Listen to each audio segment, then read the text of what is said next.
ओम शांति। मातेश्वरी जगदम्बा सरस्वती मम्मा जी को हम सभी भाई बहनों की ओर से सत सत नमन। सोमवार का दिन 6 जुलाई 1965। आज सोमवार है। प्राण मां को मधुबन से विदाई लिए 12 दिन हुए हैं। आज खास प्राण मां की याद में भोग लगाया गया और प्राण मां को बच्चों से मिलने के लिए निमंत्रण भेजा गया। प्राण मां की पधरामणि हुई तो उनसे नैन मुलाकात कर हाथ मिलाते हुए बाप दादा बोले, मम्मा अब कहां निवास स्थान है? प्राण मां बोली, सूक्ष्म वतन में। बाबा बोले, सेवा पर तत्पर हो? इशारे से मम्मा ने हां कहा। आज बुलाया गया है बच्चों को, कुछ 2 शब्द भी सुनाओ, समाचार भी कुछ सुनाओ। देखो ये बच्चे कहां कहां के हैं, पहचानती तो होंगी बहुतों को। आगे तो कचहरी भी करती थी, सेल्वेशन भी पूछती थी। सूक्ष्म वतनवासी मां बोली, सबकी सेवा के साथ साथ शिव बाबा के साथ विनाश की तैयारी का भी साक्षात्कार कराते रहते हैं।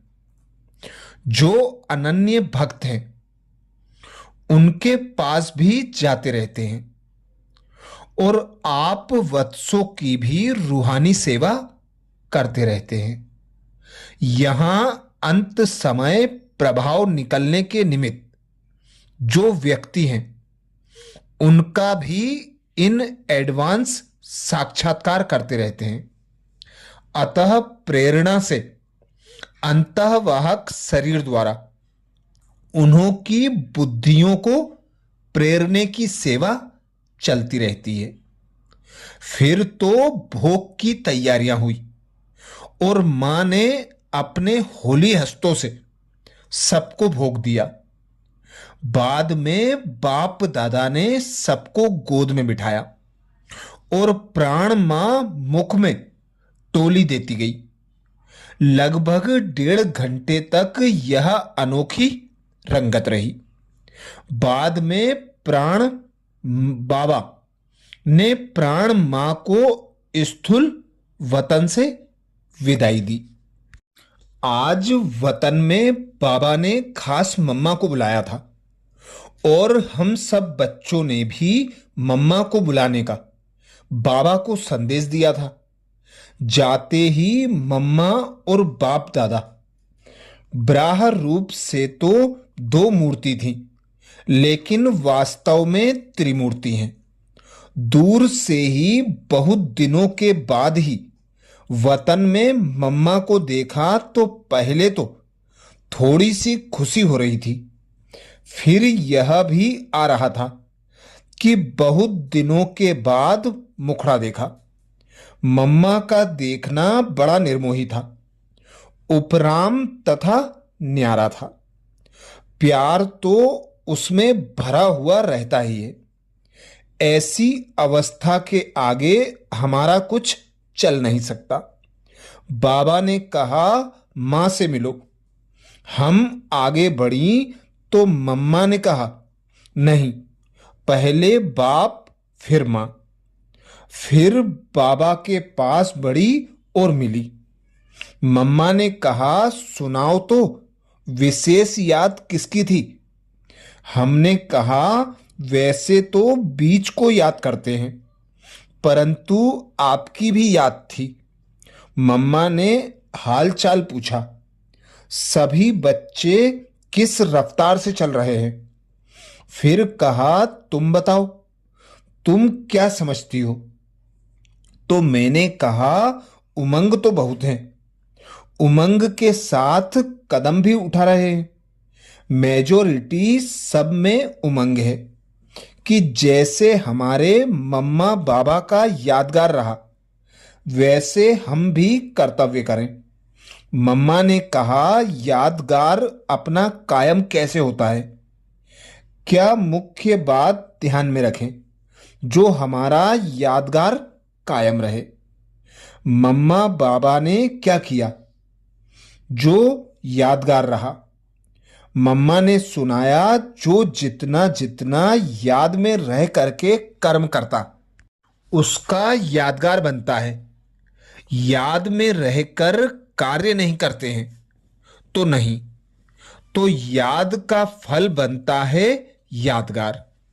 तो हर एक बच्चा अपने को अभी भी देख सकता है कि मेरे बाद मेरा यादगार कितना रहता है। याद में रहना है तो याद में भी जितनी स्टेज और परसेंटेज रहेगी उतना यादगार बनेगा। जैसे कोई कोई आत्माएं ऐसी स्टेज वाली हैं, अभी अभी याद में रहे, अभी अभी भूले। विशेष संदेश 22 जुलाई 1965। सर्व रूहानी सेंटर्स के देवी बहनों और भाइयों को, हम मधुबन निवासियों की याद स्वीकार हो। आप सबके दिलों में तो उमंग अवश्य उठा ही होगा कि वर्तमान समय मधुबन की स्टेज पर क्या पार्ट प्ले हो रहा है। समय प्रति समय मुरलियों द्वारा हम बच्चों को बाप दादा बहुत बहुत रिफ्रेश कर रहे हैं। खास इस बारी मधुबन कंठे पर कुंभ का मेला बड़ा भारी हुआ, जहां पर सर्व सेंटर्स के हेड्स तथा उनके स्टूडेंट्स ने हर प्रकार की रिफ्रेशमेंट पाई। इस समय मधुबन में बिल्कुल शांति लगी पड़ी है। अमृतसर, बटाला, कुछ कुछ मुंबई, पुणे, दिल्ली व नांगल की पार्टियां हैं। बारिश की मौसम भी चालू हो गई है। ठंडी ठंडी हवाएं, कुछ धूप, कब बादल तो कब बरसात, यह रंग बिरंगा मौसम चलता रहता है। मधुबन में जो प्यारी मां का पार्ट पंछी अर्थात संदेशी द्वारा प्ले हुआ, वो दिनचर्या तो मुरली द्वारा आपके पास पहुंची गई है। लेकिन इस बार जो अचानक मां का पार्ट प्ले हुआ वह भी अनोखा ही था। गुरुवार प्रातः 5:30 बजे बाप दादा ने अचल, सती और देवी, इन 3 संदेशियों द्वारा शिव बाबा को मम्मा की मधुबन में पधरामणि का निमंत्रण भेजा। साथ में बाबा ने यह भी संदेश भेजा कि पूछ कर आना कि इन तीनों संदेशियों में से मां की पधरामणि किस तन में होगी। शिव बाबा बोले कि साकार बाबा आप ही जान लेंगे फिर मां किसके तन में आई हुई है। क्लास पूरा होने के बाद हमेशा के प्रोग्राम अनुसार भोग प्रारंभ हुआ। तीनों पंछियों को बड़ी गद्दी पर बिठाया। बाबा अपना सिंहासन छोड़ उन्हों की बाजू में बैठे। तीनों को दृष्टि देते रहे। पल में तीनों ही जाएं वतन में पहुंची। इतने में ही देवी बहन और सती बहन के रथ में संपूर्ण मम्मा तथा अलमाइटी बाबा की पधरामणि हुई। अचल बहन के तन में साकारी मीठी मम्मा की पधरामणि हुई। हम बच्चे भी तीनों से बारी बारी दृष्टि लेते, टोली लेते गए। साकारी मां अर्थात अचल बहन के तन में बच्चों से मीठी दृष्टि से मुलाकात करते हुए हर एक के प्रति बहुत धीमी आवाज से कुछ ना कुछ शिक्षा देती रही। सती बहन और देवी बहन तो पार्ट बजाए वापस आ गईं, लेकिन बाबा ने मां को यहां की देखरेख करने भेजा था। क्लास समाप्त होने के बाद मां को बाबा अपने कमरे में ले गए, जहां मां ने अपना प्रोग्राम बताया कि बाबा ने कुछ समय के लिए बच्चों से मिलने भेजा है।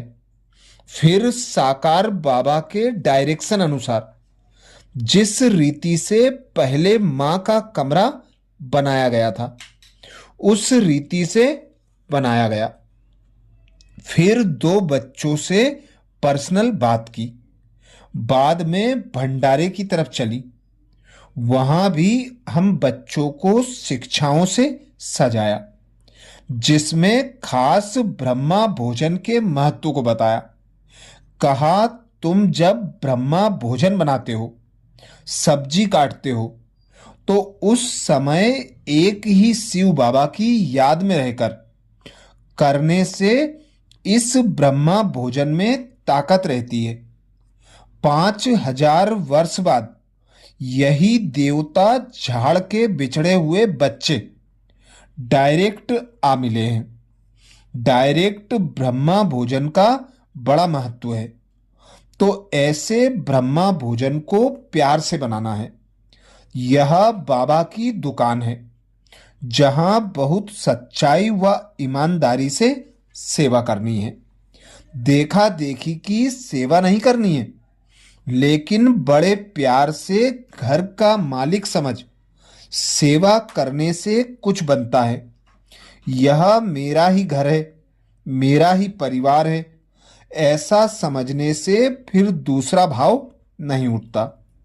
फिर वो कोई बात में आनाकानी नहीं करते हैं। लेकिन जब इस मेरेपन के भान से निकलते हो तो द्वेष उठता है, जिसका एक अथक बाप से बुद्धि योग है। वो कब थक नहीं सकता। बाबा अथक है। जिन्हों का बुद्धि योग अथक के साथ है, वो कब थकेगा नहीं। तो यज्ञ को मेरा समझ बड़े प्यार से चलना है। इस यज्ञ की संभाल के लिए इतना क्यों कहा जाता है। ऐसा भी नहीं होगा कि जो देरी से आएंगे वो जल्दी स्वाहा हो जाएंगे, लेकिन जो पहले अर्पण हुए हैं और पूरा पहचान कर नहीं चलते हैं, तो नयों का फिर संपूर्ण स्वाहा करने में देरी हो जाएगी। आहुति दी हुई चीज बाहर निकलती है तो फिर स्वाहा होने में मेहनत लगती है। बच्चों की अवस्था के ऊपर ही इन सारे स्थूल यज्ञों के स्वाहा होने का मदार है। तुम रूहानी रूहों को सेवा करनी है, जो अशरीरी बाप सेवा करते हैं। उनको याद करते हो तो बल मिलता है। इस रीति तुम रूहानी रूहों को रूहानी रीति से कई अज्ञानी रूहों की सेवा करनी है। ऐसा भी नहीं समझना है यह दादी दीदियों का काम है। मैं तो छोटी हूं, लेकिन तुम सब मालिक हो। ऐसे मालिकों को सब ध्यान रखना है, तब बाबा की प्रेरणा को पकड़ेंगे। बाबा चाहते हैं कि बच्चे जल्दी आए। बाबा को बच्चे भी साथ देंगे तो जल्दी होगा।